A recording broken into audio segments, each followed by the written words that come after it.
He was royalty, she was banished, but destiny brought them together. Can love break ancient laws? Let's find out together. Hey guys, welcome to today's movie, one that will surely captivate you. It's packed with drama, laughter, and of course, life lessons. I'm sure you don't want to miss this one. So hurry now and subscribe to this channel for more amazing movies coming your way. Click that subscribe button now. This movie begins in the palace, where the entire village and palace staff gathered in celebration to welcome Prince Uzor, who had just returned from the United States. It was a glamorous, exciting, and engaging event. When Uzor spotted the princess, his wife-to-be, he was stunned by her beauty. Yet he rudely remarked that she was not the kind of woman he wanted. He said nasty things and completely dismissed the importance of their union. Still, the celebration continued. At dinner, the queen officially introduced her son to his future wife, explaining that the marriage was meant to bring both families together. But Uzor voiced his disapproval of the princess, and she too made it clear she wasn't pleased. Uzor stormed off to his room. The next morning, a maid came into Uzor's room to clean. While he was on a call, another maid arrived to wash his feet, a traditional routine. That same morning, a lady named Ades showed up late to clear a farmland, a job she had been given. 2,000 naira was deducted from her pay, but she had no choice. She needed the work and went on with it. Back at the palace, a maid delivered Uzor's royal attire, as instructed by the queen. He refused to wear it and sent the maid away. The queen, upon hearing this, went to speak with her son. He was smoking and drinking, but quickly tidied up. The queen urged him to wear the attire and explained why it was important. He resisted, but later agreed. As she left, the maid who was meant to dress him ran out of his room. At the elders' meeting, the elders were shocked by the casual way Uzor was dressed. The princess, who had no choice in the matter, agreed to go ahead with the marriage. She had her own secret plans. Uzor greeted the elders like peers, and because of his disrespectful attitude, they all walked out. The king angrily confronted his son and warned him to address him as father, not Pops.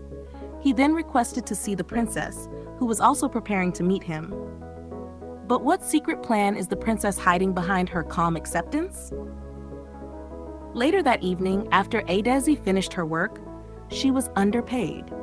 She complained but had no choice but to leave with what was given to her. When Adesi got home and was about to eat, her neighbor came in crying. Her husband hadn't been home for days. She was a nursing mother, hungry and helpless. She pleaded for anything, and Adesi gave her the last gari she had, along with some water. The neighbor appreciated her and left. That evening in the palace, Uzor called the maid who washed his feet and asked her to lock the door. After she did a little spin for him, they shared an intimate moment. The princess saw this and immediately reported to the queen, expressing how disgusted she was with the prince. Then she angrily walked away. The next morning, the same maid was all over the prince, trying to please him even more. But this time, he forcefully sent her out. His mother saw this and scolded him, insisting he speak to his wife-to-be. She left the room. The princess confronted Uzor and asked if he had slept with the maid.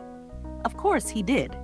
He moved closer to the princess seductively, but made it clear she wasn't his type. Heartbroken, she walked away. Another maid entered to clean his room. That same morning, Adesi brought out a musical instrument from her bag, one her father used to play for her when she was little. The memory made her miss her late father. Then she left. Uzor told his parents he wanted to go for a run around the community, though his real intention was to go smoke. His father ordered that some guards accompany him with full entourage and even assigned him a personal guard named D. As Uzor was about to leave, the overwhelming attention frustrated him. He asked D if this would continue, and D replied yes. Uzor then asked him to meet him at the gate and took off running. D followed. They reached a faraway community. Uzor asked where he could get a cigarette, and D showed him. Uzor offered him some drink, but D declined. It was forbidden for a guard to drink with the prince. Just then, Uzor heard a familiar melody that caught his attention. He insisted on knowing where the sound was coming from. They traced it and found a lady playing the instrument. When she saw them, she panicked, but they assured her they meant no harm. She introduced herself as Adesi and explained that her family had been banished from the village.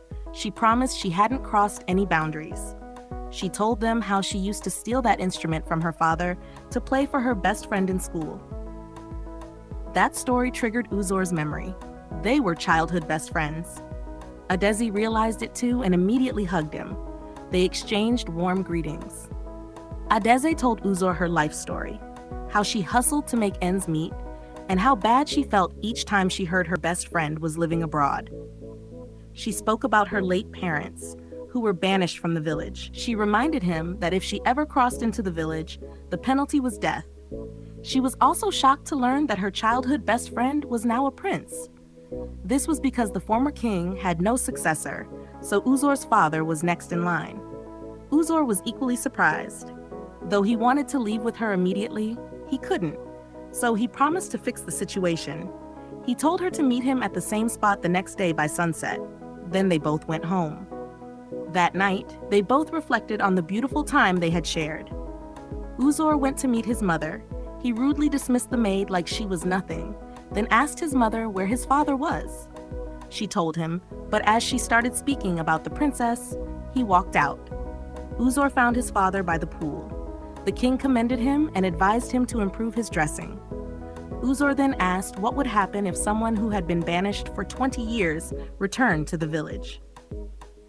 The king said the person would be executed immediately because they were considered a threat. When the king asked if Uzor could cope with the laws of the land, Uzor didn't give a clear answer. He just stood quietly thinking. The next day, while Adeze waited at their usual meeting spot, Uzor was in the palace arguing with his parents. He had refused to wear his royal attire. His father almost slapped him, but his mother pleaded on his behalf. Eventually, Uzor angrily sent the maid out of his room.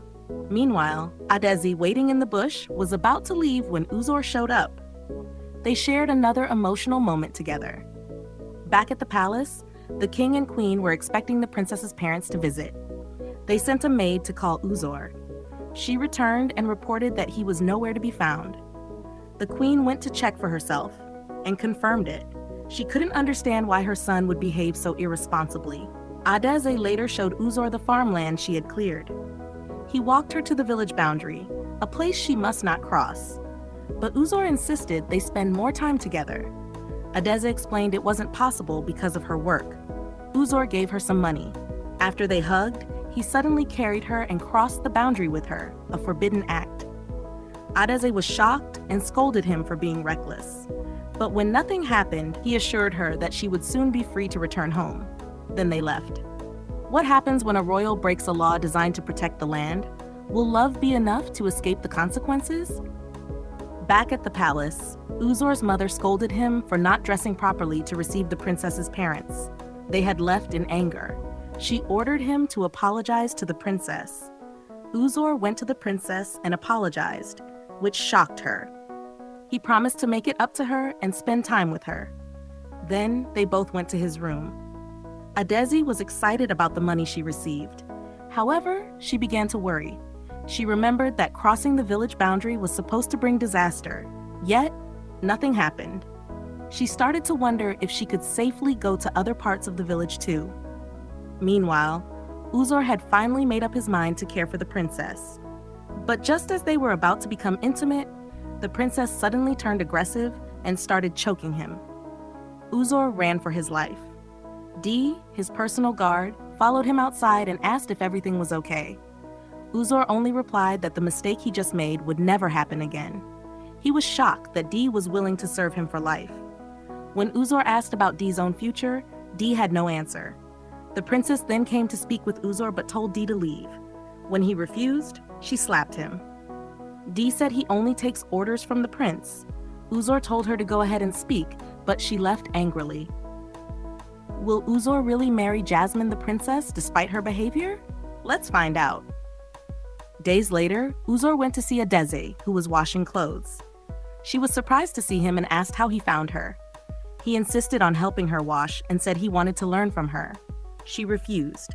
As they walked through the village, Uzor asked why everyone was staring. She told him it was because of his flashy chain. She quickly tucked it inside his shirt and told him to blend in if he wanted to avoid attention. Uzor followed Adeze to her home. Once inside, he insisted she cook something for them to eat.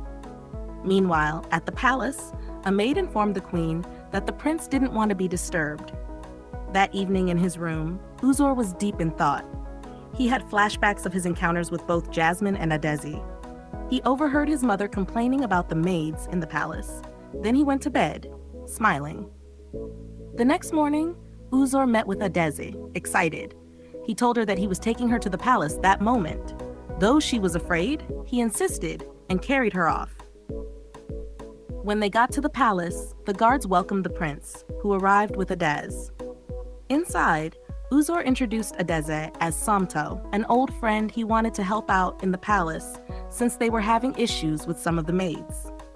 Samto lied to the king and queen, saying she came from a very remote village and that her parents were late. She explained that she came to work so she could raise money and return to the city. The king and queen felt compassion for her and accepted her. They instructed the head maid to take care of her, and then they left. The next day, Uzor was amazed by how beautiful Adesi looked. After the maid Uzor had previously had an affair with left, Adesi called him to join her at the dining table and walked away. The king and queen commended Adesi's cooking and lifted her probation, allowing her to stay permanently.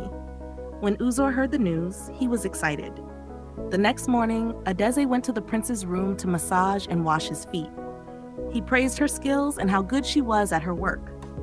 One day at the palace, farmers came to complain to the king about their crops being destroyed by pests.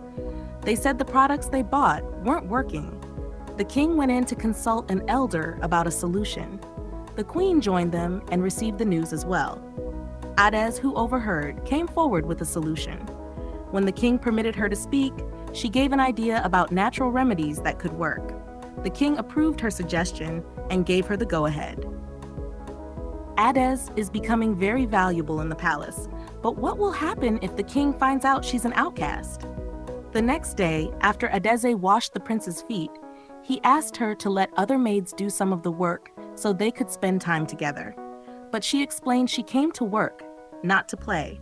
When another maid brought his royal robe, he raised his voice at her and sent her away. Adesi explained to Uzor that the maids were only doing their jobs and also told him the importance of wearing the royal robe. Then she left. Later, Adesi consoled the maid and offered to take the robe to the prince herself. She helped him wear it, and just as he was about to kiss her, they were interrupted. She then walked him to see the king. When the queen saw her son, she praised him, and everyone present was stunned. She hugged and appreciated Adesi for her influence. The princess watched quietly. Later that day, in the kitchen, the princess dismissed everyone except Adesi, known as Samto. She questioned her, expressing her dislike and distrust. When Samto tried to speak, the princess shut her up and walked out. While the king was coming down the stairs, he almost fell due to weakness, but Samto caught him. She took him to his room and gave him herbal medicine she had prepared. She also shared this with the queen, who appreciated her help. The king and queen spoke highly about Samto's progress and the positive impact she had on the kingdom. Her pesticide mixture was in high demand by villagers and neighboring communities. She also made the prince fall in love with wearing his royal robe, something his fiancé couldn't achieve. They promoted her to head of all palace staff. The princess, displeased, left silently. The king then blessed Samto. Weeks later, the king and queen were overjoyed at the peace and transformation Samto had brought.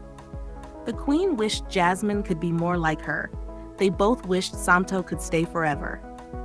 That same day, Uzor met with Adesi. She told him how scared she was because her family's past haunted her. Her village was close by and she feared being discovered. She also worried about what Uzor had turned her into.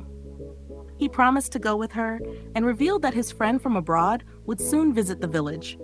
They spent some time together, and Uzor kissed her. Unfortunately, one of Jasmine's personal maids saw them and went to report it. Adesi left. Uzor went back to his room, trying to convince himself that Adesi was just his best friend. He tried to see her in that light. Adesi, who had already packed her things, insisted on returning to her village to give back and help her people. The king and queen begged her to stay, but she chose to leave. They told her she was always welcome. the queen asked the palace guard to escort her home. Uzor rushed in, pleaded with her to stay, and apologized, but she still left. On her way home, she began to reflect on the beautiful moments she shared with the prince. It felt like she was in love with him. Was Adeze leaving the palace the right decision, or the biggest mistake of her life? Let's watch what happens next. That same day, Princess Jasmine received some information about Adeze that excited her. Later that night, when Adeze got home, she greeted and exchanged pleasantries with her neighbors. She returned to her house and asked if anyone had entered, but they said no. A few days later, complaints about product shortages began to rise. The queen insisted they find Adeze at all costs. At that moment, Princess Jasmine came to the king and queen with news. Samto was actually an outcast. She showed them the evidence on her phone. The king and queen were shocked. Now that the truth is out, what will the king and queen do to Samto? And how will Uzor react when everything is exposed? Uzor was at the usual spot where he used to meet Adeze, hoping to see her, but she was nowhere to be found. Dee, however, told him that Adeze might have been overwhelmed and that could be the reason she left. Suddenly, Dee received a call that Adeze had been caught. They immediately headed to the palace to find out what was happening. At the palace, the prince asked his father where Adeze was. When they realized he knew she had been banished, they were disappointed in him. Uzor insisted on knowing where she was kept. When he blamed Princess Jasmine, the king ordered the guards to take Uzor to his room and lock him up. Adeze was locked in a dark prison. She cried in pain. Princess Jasmine came to see her and wished her death because she had kissed her man. She ignored Adeze's words and walked away. Uzor, restless in his room, was wandering around when Dee came in with news that Adeze was locked in the dark room. Uzor was grateful and rushed with him to see her. When they got there, Adeze blamed Uzor. She reminded him that she had warned him about the risk. She revealed how Princess Jasmine had lured her back into the palace by lying that the prince was sick. Upon arrival, she was ambushed and locked up. She also mentioned how angry the king was and that she would soon be executed. Uzor assured her that nothing would happen to her, then he left, as Adeze continued crying in pain. The next day at the palace, the king held a meeting with the elders of the land. He shared the abomination that had taken place right under his nose, blaming Adeze for manipulating his son. He summoned everyone to be present during the full moon to witness the death of the outcast, to serve as a lesson to all. The elders hailed the king as the moment passed. Later, Dee told the prince that nothing could be done again. He tried to stop Uzor from leaving, but Uzor didn't care. The woman he loved was about to be executed. He went to his father and confronted him, telling him to execute him as well, since he wasn't above the law. But the king slapped him harshly when Uzor mentioned that his brother could take over the throne. Nobody is above the law, but why do parents find it hard to punish their own children when they break it? Will the king truly kill Adeze, or will love change everything? That night, Uzor went to see Adeze in the dark prison. She forgave him so her soul could be at peace and told him not to worry. But Uzor insisted and promised he would do something to stop the execution. That same night, the villagers gathered to witness the execution of the intruder. As the guards brought Adeze forward and were about to kill her, Uzor rushed in, grabbed the knife, and threatened to take his own life. He confessed that he was the one who brought her back into the kingdom. Uzor told the crowd about all the positive things Adeze had done, how she made herbal medicine that healed him, how she helped the village, how she brought peace and progress. He said the palace and the people had all benefited from her presence. Princess Jasmine insisted that Adeze face the law so they could go ahead with their marriage. But Uzor boldly declared that he had loved Adeze from the moment they reconnected. As he raised the knife to take his life, the queen and the villagers pleaded with the king. Pressured by the cries of the people, the king abolished the ancient law. He honored his son's word, released Adeze, and joy filled the village. Princess Jasmine stormed off to inform her father about what had happened. Back at the palace, the king spoke of how they once believed Uzor's marriage to Jasmine would bring prosperity to the kingdom. But now, they realized they had something far greater: the wisdom and strength of Uzor and the amazing skills of Adeze. The king declared a grand celebration. Their wedding would be magnificent. Uzur then openly expressed his love for Adez as they rejoiced together. The moral lesson of this movie is, true love does not follow rules blindly. Sometimes it takes courage to challenge tradition when it no longer serves justice. Forgiveness, truth, and sacrifice can open the door to healing, even in the most broken systems. Thanks for watching. Please don't forget to subscribe for more fascinating movies from us. Till we meet again, bye!